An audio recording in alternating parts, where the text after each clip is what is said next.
நாங்கள் என்னதான் மக்களுக்காக போராடினாலும் நீங்கள் திமுக அரசாங்கத்தோடு தானே துணை இருக்கிறீர்கள் என்று ஒரு கேள்வியை எழுப்பி அதற்கு விடையும் அவர் சொல்லியிருக்கிறார். எதனாலே இன்றைக்கு திமுகவோடு நாம் இணைந்திருக்கிறோம் என்பதற்கான விளக்கத்தை அருமை தோழர் வகிதா நிஜாம் அவர்கள் விளக்கமாக உரையாற்றியிருக்கிறார்கள். நமக்கு ஒன்றும் திராவிட முன்னேற்ற கழகத்தோடு ஏதோ பிறவியிலே ஏற்பட்டிருக்கிற ஒரு கூட்டணி அல்ல. இந்த நாட்டிலே இருக்கிற ஒரு நாசகர சக்தியாக இருக்கிற பிஜேபியை வீழ்த்துகிற போது ஏற்பட்டிருக்கிற ஒரு அணி என்கிற அடிப்படையிலே தான் இணைந்து நாம் பணியாற்றி கொண்டிருக்கிறோம். அந்த ஆட்சி எப்படிப்பட்ட கேவலங்களை அரங்கேற்றி கொண்டிருக்கிறது என்கிற விவரங்களை எல்லாம், எப்படி தொழிலாளருடைய உரிமைகளை பறிக்கிறார்கள், இன்னும் சொல்ல போனால் காலங்காலமாக போராடி பெற்றிருக்கிற ஒரு சங்கம் அமைக்கிற உரிமையை கூட இனிமேல் விட்டு வைப்பார்களா என்கிற கேள்வியாக இருக்கிறது. ஒரு தொழிலாளிக்கு இருக்கிற சாதாரண அடிப்படை உரிமைகளை கூட அனுமதிப்பார்களா என்ற கேள்வி எழும்பியிருக்கிறது.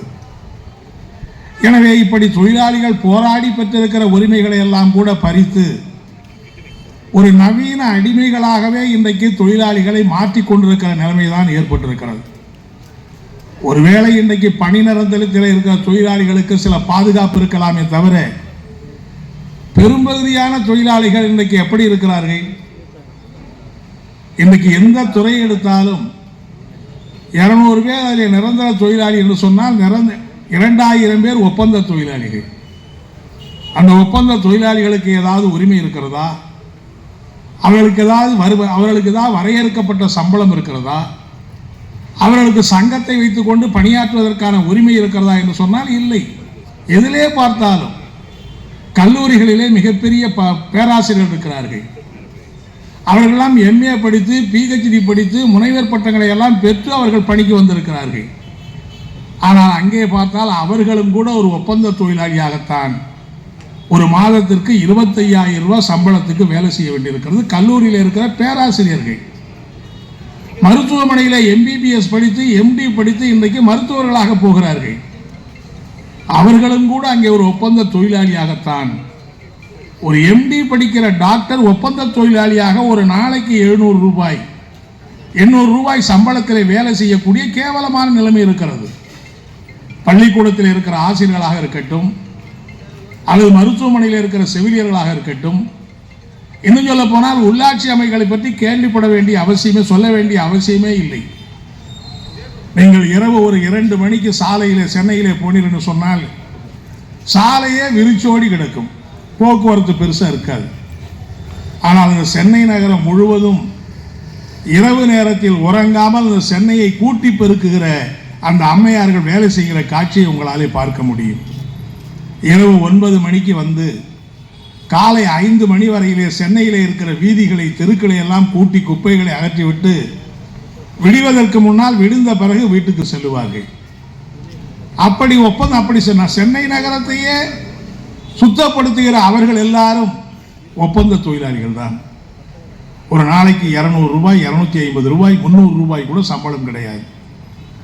இந்த நகரத்தில் இருக்கிற கழிவறைகளை, இந்த நகரத்தில் இருக்கிற அந்த கழிவு நீரை அப்புறப்படுத்தக்கூடிய அப்படிப்பட்ட பணியில் ஈடுபடுகிற தொழிலாளிகள் அவர்களெல்லாம் இன்றைக்கு ஒப்பந்த தொழிலாளிகள். அவர்களுக்கு நிரந்தரமான எந்த ஏற்பாடும் கிடையாது. அவர்கள் பணியில இருக்கிற போது இறந்து விட்டால் ஒரு பாதுகாப்பாவது கிடைக்குமா? கிடைக்காது. இருக்கிற வரை அவன் இருக்கலாம், அவ்வளவுதான். எனவே நாம் என்ன பார்க்கிறோம் என்று சொன்னால், உள்ளாட்சி அமைப்புகளாக இருக்கட்டும் அல்லது வேறு பல துறை அலுவலகங்களாக இருக்கட்டும், பொதுத்துறை நிறுவனங்களையே எடுத்துக்கொள்ளுங்கள். இப்போது நெய்வேலி நிறுவனம் இருக்கிறது. இந்தியாவிலே இருக்கிற நவரத்ன நிறுவனங்களில் நெய்வேலி நிறுவனம் ஒரு பெரிய நிறுவனம். ஒரு ஆண்டுக்கு சாதாரணமாக 1800 கோடி ரூபாய் லாபம் ஈட்டுகிற ஒரு நிறுவனம். அந்த நிறுவனத்திலே இன்றைக்கு உயர்ந்த அதிகாரியிலிருந்து கடைநிலை ஊழியர் வரையிலே இருக்கிற நிரந்தர தொழிலாளி எண்ணிக்கை வெறும் 6000 பேர். ஆனால் அங்கே இருக்கிற ஒப்பந்த தொழிலாளிகள் 16,000 பேர். 16,000 பேர் ஒப்பந்த தொழிலாளிகள், 6,000 பேர் தான் நிரந்தர தொழிலாளிகள். இது எதிலே என்று சொன்னால், பொதுத்துறை நிறுவனத்திலேயே இப்படிதான் என்று சொன்னால் தனியார் துறை நிறுவனத்தை பற்றி நாம கேட்க முடியுமா?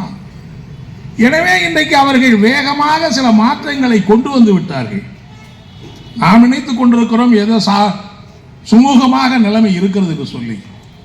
நமக்கும் தெரியாமல் அல்லது நம்மையும் மிஞ்சி ஒரு வலுவான தொழிற்சங்க இயக்கம், இடதுசாரி இயக்கங்கள்லாம் இருந்தாலும் கூட படிப்படியாக தொழிலாளி உரிமைகளை காவு கொடுக்கிற அந்த தொழிற்சங்க இயக்கத்தை அறிந்து போகக்கூடிய அளவுக்கு ஒப்பந்த முறையை புகுத்தி, மதிப்பூதியம் தொகுப்பூதியம் என்பதை புகுத்தி இன்றைக்கு தொழிலாளிகளையே பல்வேறு கூறுகளாக பிரித்து வைத்திருக்கிற நிலைமை என்பதுதான் ஏற்படுகிறது.